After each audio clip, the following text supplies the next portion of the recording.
Mr. YouTube algorithm? Sir, I have more theories for you. Let me take a look at those. Crap, double crap. There's about Westworld. There's about The Good Place. Nobody wants this high-minded crap. What good guys started bad guys started good. But I think the viewers would really enjoy seeing— You know what the viewers enjoy? They enjoy what I tell them to enjoy. That's why I'm here, and why you're here. So give me some superhero theories. But there aren't any new movies coming out. I don't care. Go dig up some old gems, make something up about an old Japanese show being canon to the MCU. I want theories about Spider-Man.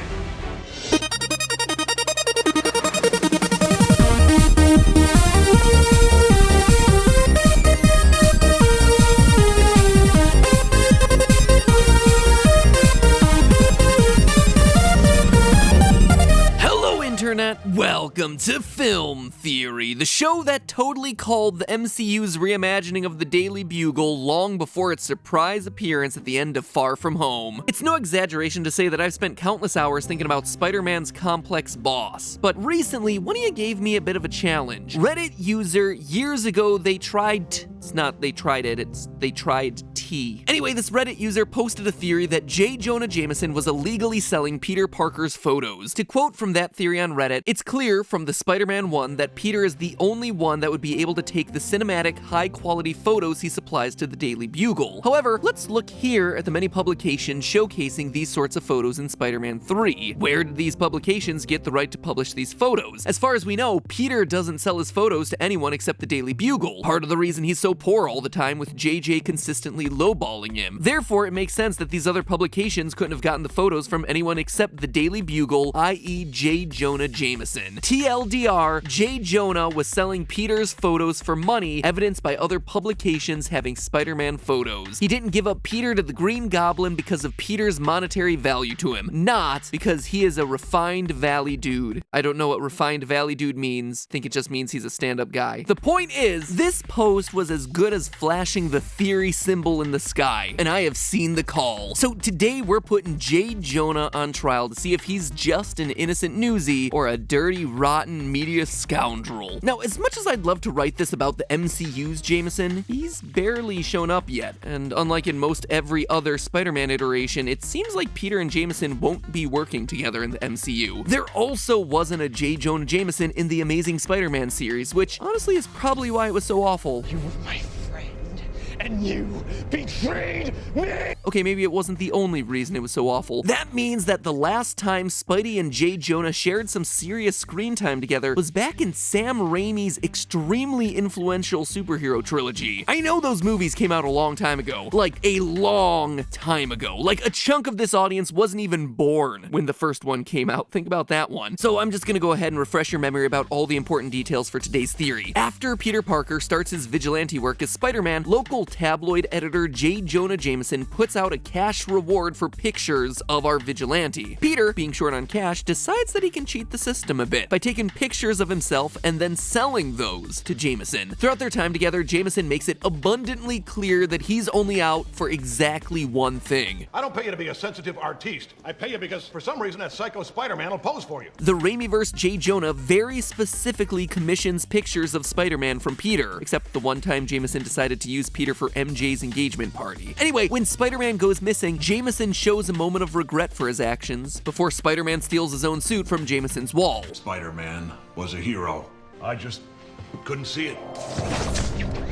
He was a thief! By the third movie, Jameson is dangling the promise of a staff position in front of Peter and Eddie Brock to entice them to get a picture of Spider-Man committing a crime. So throughout this trilogy, Peter never really becomes a full-time employee of the Daily Bugle. This makes it a very different relationship than, say, the relationship between comic book Peter Parker and comic book J. Jonah Jameson, where Peter is a staff photographer who has even won himself a Pulitzer Prize for a shot that wasn't even of Spider-Man. Weird little factoid for you there. The Reddit theory alleges that Jameson is distributing Peter Parker's photos to other newspapers, but the comment section actually takes it one step further, saying that this is no longer just shady business, it is outright illegal for J. Jonah to be doing this. As user Andrana Chrome says, quote, he's been ripping Peter off for years by claiming it as Bugle property from fan mail-ins and anonymous sources, and reselling the photo rights without credit or royalties to Peter. Why would he admit that to anyone? He could get sued. Let's talk talk about that exactly. We've established that Peter is a freelancer working on commission and that he takes pictures of Spidey. In the movies, we can see 3 major papers and 1 major magazine, none of which are the Daily Bugle, with excellent quality front-page Spider-Man pictures. A large part of the plot of Spider-Man 3 is about how rival photographer Eddie Brock is incapable of getting an actual photo of Spidey, which is part of a long string of evidence that the wall crawler is just very hard to get on camera. It seems pretty darn clear then that these photos in the other newspapers came from Peter by way of the Bugle. What's more, we know that Peter is struggling financially and is desperately trying to get that staff position at the Bugle, so it seems like he's not selling those photos directly to these other outlets. The Bugle is his only buyer, which means the only way that those other papers are getting high-res photos of the webhead is through J. Jonah selling Peter's pics. So, you know what Reddit user years ago they tried? I think you're right. I think Jonah is absolutely selling Peter's images to these other publications. The thing is, it's also totally within his rights to do so. Peter is a freelancer, but what does that mean from a legal standpoint? Now, here's the point where I say the standard legal disclaimer that I am not a lawyer, this is not legal advice. If you or another superpowered vigilante is having issues with intellectual property law, please contact She-Hulk, who is a real fictional lawyer. Now, you might think that if you create something, then the rights automatically go to you, but that's not always the case. For freelancers, most work on things by commission. We see this word all over Twitter, especially for artists, designers, photographers, sometimes even programmers. But what does working on commission mean? Well, in short, it means that you're buying the product that they're making. Let's say a potter makes a coffee mug on commission. It means that they made it for you. Same goes with photos of Spider-Man commissioned by the Daily Bugle. Jameson is very clearly commissioning Peter's work. Initially, he puts out an open call for freelancers to get any pictures of Spider-Man. Put an ad on the front page.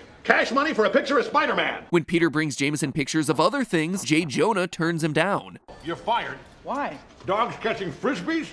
Pigeons in the park, a couple of geezers playing chess? There's really no argument about the nature of that agreement, but here's where things get tricky. Unlike a normal transaction where you buy something and then you just own it, and if you choose to resell it at like a garage sale or whatever, it's not that big of a deal. When it comes to commissioned artwork or photography, the rights of ownership may or may not pass over to you. If I go on Twitter and ask user SpiderDan420 to make art of chibi Spider-Man for me, do I own that picture now? Or does he? It seems like a really minor question to ask, but it's really important because the answer determines who can actually make copies of that chibi Spider-Man and sell it to other big-eyed Spider fans like myself. I mean, I'm the one who came up with the idea for a chibi Spider-Man, and then I paid someone to create that image for me, so can I reproduce that image and sell it? Is it mine to own, or is it still Spider-Dan's artwork? And here's where contracts come in, specifically work-for-hire agreements. Now, these are documents that explicitly state which rights pass from the freelancer to the commissioner and which ones don't. And while we don't know the specific terms of Peter Parker's agreement with J. Jonah Jameson, we do know that most newspapers in the real world are paying for full rights to the photos that they use. They need those photos to be used in print, digital, holographic chessboards when it comes to that, from now until the heat death of the universe, because Lord knows they ain't paying no intern to update their GeoCities page 20 years from now. For someone as cutthroat as JJ, complete ownership of all rights across all platforms in perpetuity is something that he would absolutely demand from his commissioned photographs. And let's be 100% honest, it's something that someone as naive as Peter Parker would absolutely agree to, no questions asked. That means there's not even an argument that Peter owns any of the rights to his photos once they're sold to the Daily Bugle. J. Jonah commissioned them fair and square, and from that point forward, he owns them outright. Sure, he got them for a bargain. They were an absolute steal, but that was Peter's own fault for being a bad negotiator. And with them properly commissioned by J. Jonah, they're now his to do with whatever he wants. Sorry, comment section, J. Jonah Jameson is 100% within his rights. He is innocent. And true to the original theory posted on Reddit, selling the photos to bigger publications is probably a great source of income for the Bugle. Photo stock companies like Getty Images work entirely on licensing images to news outlets. When you license license an image, you get to use it for a certain amount of time, or under a specific set of circumstances. For instance, only in one specific printed newspaper, or in one part of the world, or online rights only non-commercial. In the case of the Daily Bugle, if they were licensing photos to other newspapers in the real world, they could also enforce standards, like crediting the Daily Bugle under those photos, linking to the Daily Bugle on websites with the image, and of course, charging licensing fees. Which brings us to the question that goes back to the initial theory: how much money could J. Jonah actually be making off of Peter's photographs? Honestly, the sky's the limit. This photo of me, taken for free at an event that I did for charity, a photo that I've heavily doctored to make sure that it falls under fair use so I don't actually have to pay for it, is valued at $500. Same with this picture of me and other YouTubers ringing the NASDAQ bell from a few years ago. $500. And I wouldn't blame you if you were like, wow, Matpat, way to milk it for cash. Except all of that is money I will never see. It's weird. They do this a lot at red carpet things. They take photos of you and then they just sell the rights for huge amounts of money, and you're just like, okay, I guess I don't get any of that. You're just profiting off of my likeness. It's very, very strange. Anyway, that $500 isn't even for all the rights to use that image all the time. Now, in Spider-Man, we're talking about the only good photos in the world of a superhero who is making front page headlines. I'd say that's worth a bit more than me handing out Thanksgiving dinner to the needy. J. Jonah could literally name his price for these photos. So I have to agree with the Reddit theory. Jonah doesn't want to give up Peter's identity to the Green Goblin due to journalistic ethics. Sure, he is an upstanding guy to a certain extent, especially when you read the comics, but it also doesn't hurt that he just so happens to be protecting not only a nice kid, but also what is certainly his biggest cash cow. So if J. Jonah wasn't cheating Peter out of his photo royalties, why is there so much time left in this video? Well, I had to find something that J. Jonah did wrong, and well, there is this. Spider-Man wasn't attacking the city, he was trying to save it. That's slander. I resent that. In print, it's libel. J. Jonah Jameson may not have sold photos illegally, but he's certainly used them illegally. Let me introduce you to a much more nefarious crime in the newspaper business: libel. J. Jonah has unquestionably libeled Spider-Man and should be in line to lose his job, his media credentials, heck, any cash he has stuffed away in his mattress, because he has got a whole heck of a lot of lawsuits coming his way. New York libel laws use 4 qualifications for a defamation case. Defamation, just by the way, is a kind of umbrella term for both slander and libel, which are basically the same crime just done in different mediums. Anyway, qualification number 1, it has to involve a false statement. Anything you print that's true is just a free pass. You're totally in the clear. But we know from watching the movie that Spider-Man really was saving the city and not attacking it like J. Jonah claims, thus he is libeling Spider-Man's good name. Qualification number 2, fault must amount to actual malice. Now, this means that Jameson had to have had some reason to think that the story wasn't true, but didn't care and published it anyway. Peter, who, even if he wasn't Spider-Man, is the photographer of the scene and thus an eyewitness, directly tells Jameson that the story isn't true, yet Jameson absolutely doesn't care and publishes anyway. This one is pretty cut and dry. Qualification number 2, big check mark there. Libel qualification number 3, it must cause special damages or defamation per se. Special damages usually refers to the financial fallout from slander. It costs someone their job, or it costs someone their business. Since Spider-Man is not a profit-generating enterprise, that's not important. But what is important is the defamation part. Defamation per se statements are things that impugns a person's character. In other words, makes them appear morally corrupt. The accusations that J. Jonah leveled at Spider-Man both impugn his character and accuse him of committing morally corrupt crimes. So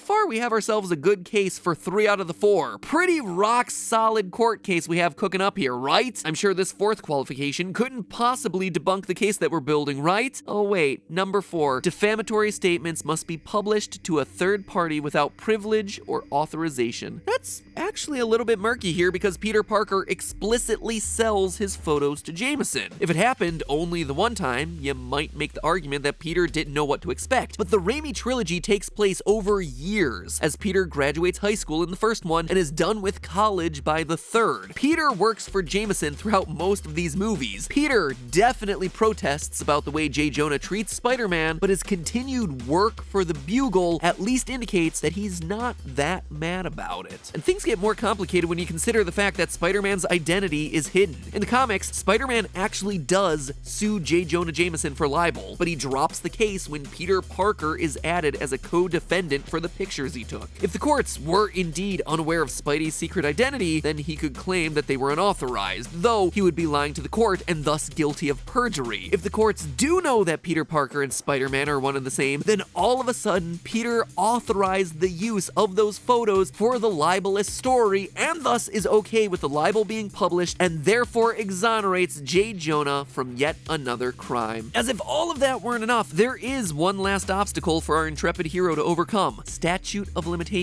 See, there's no criminal libel law in New York, so Spider-Man's only recourse would be going through the civilian courts. Now, what does that mean? Well, a lot of things, but for our purposes, it means that he has a limited time in which to file his suit against J. Jonah Jameson. The laws around slander and libel are also ridiculously outdated in some places, including the state of Virginia, where they seem to be aimed exclusively at criminalizing yo mama jokes. Seriously, quote from that law: "Any person who shall falsely write and publish of and concerning any female of chaste character any words derogatory of such female's character for virtue and chastity, or imputing to such female acts not virtuous and chaste, shall be guilty of libel." What is going on over in Virginia? There's a whole law specifically dedicated to not shaming the ladies in public writing. Anyway, New York's criminal libel law is non-existent, but for its civil libel law, the statute of limitations is 1 year. Before Spider-Man 2, it's easy to argue that Jameson was committing libel all the time, recklessly publishing stories that he knew to be false. Turned the whole city against him. A fact I'm very proud of. After Spider-Man retires, however, Jameson buys Spider-Man's suit only to have it stolen from him by Spider-Man himself. At that point, Jameson has all the evidence he needs to conclusively say that Spider-Man is, in fact, a criminal. Jameson bought the suit fair and square, Spider-Man stole it back. That wasn't within his legal rights, he committed a crime. By the time Spider-Man 3 wraps up, Peter has graduated from the college he was attending in Spider-Man 2, so any libelous publications were long in the past. J. Jonah may be heavily biased against Spider-Man, but he's a victim of one of Spidey's admittedly few crimes. He has proof that Spider-Man is a menace, and actually does have good reason to believe it. Spider-Man, by his own hand, kills the only real chance he has against J. Jonah before it even gets off the ground. So what's the lesson here, friends? Well, for starters, superheroes need to brush up on their legal systems a little bit better to make sure they're not complicit with their villains. And maybe they could have, like, other summer jobs that don't contribute to their own negative publicity. Come on, Peter, I thought you were supposed to be the smart one. Pretty dumb move there, webhead. You could always be a lifeguard if you're looking for a job. Stop running on the pool deck or I'll web sling you to the diving board. But hey, that's just a theory. A film theory. And cut.